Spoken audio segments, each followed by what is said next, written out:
Okay, wow. So I guess this is part 3. I was in the middle of doing those explanations and those examples, and then my phone died. So this is gonna be a 3-part quick mode lesson. We were right in the middle of number 2, and I don't know how much that last video saved, and I'm not totally sure that I know how to like stitch them together into one video, so I might just have to upload 3 videos about mode. I'm really sorry about that. I know it's a little confusing, but my phone is plugged in now, which is why we're at kind of a weird angle. Okay, so number 2 I was working on, we were saying is bimodal because it has 2 modes. That's because number 2 shows up twice, and 5 also shows up twice. And since they're tied for the number that comes up the most, they both get to be the mode. Got 2 modes, bimodal. Okay, number 3, I'll go ahead and tell you, spoiler alert, has 3 modes. That is called trimodal.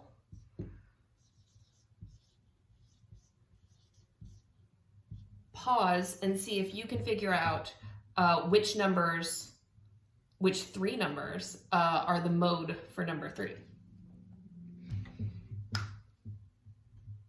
Pause and be back. Okay, so 2 comes up twice, 5 comes up twice, and 7 comes up twice.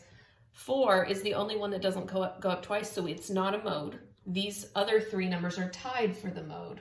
So the mode for this one is trimodal, and it's going to be 2, 5, and 7. This is very, very important. If you're doing this on your paper, or even if you're typing it, if you've got more than one mode, you absolutely have to put a comma between each of those numbers, because if these commas weren't in there, this would look like the mode is 257, and that's not even a piece of our data. That's not even a number that we have here. So make sure that you put those commas in between so that they look like 2 separate numbers, 2 separate data pieces that are 1 digit each. Okay, now number 4 is also a different example. Look at it for a second so you can figure out what the mode is. We've got 15, 4, 3, 7, 1, and 9. So you might notice there's not any number that pops up more than once. All of those numbers are just in our data set one time. 15's in there once, 4's in there once, 3's in there once, 7, 1, 9. They're all just singles in there. So this is a situation where you would have no mode, okay? So if it says, what's the mode? The right answer is, there's not one.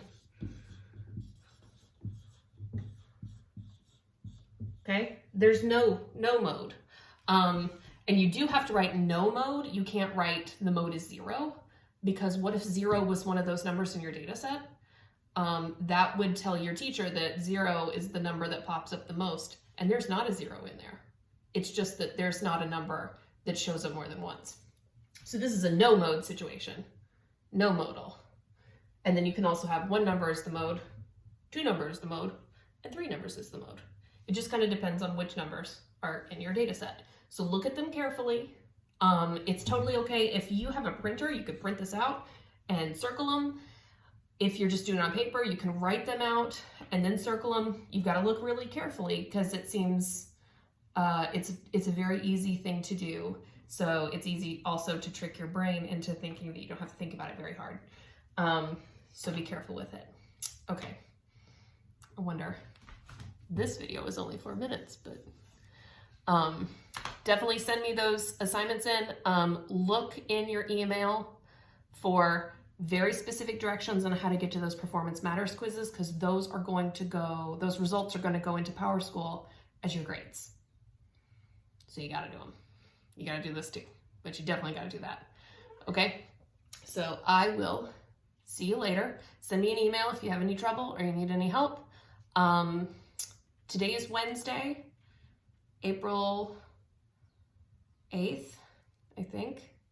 And I'm not available from 10:30 to noon because I can't do any like Google Meets or anything like that because I'm in some faculty meetings with some other teachers and some meetings about things going on.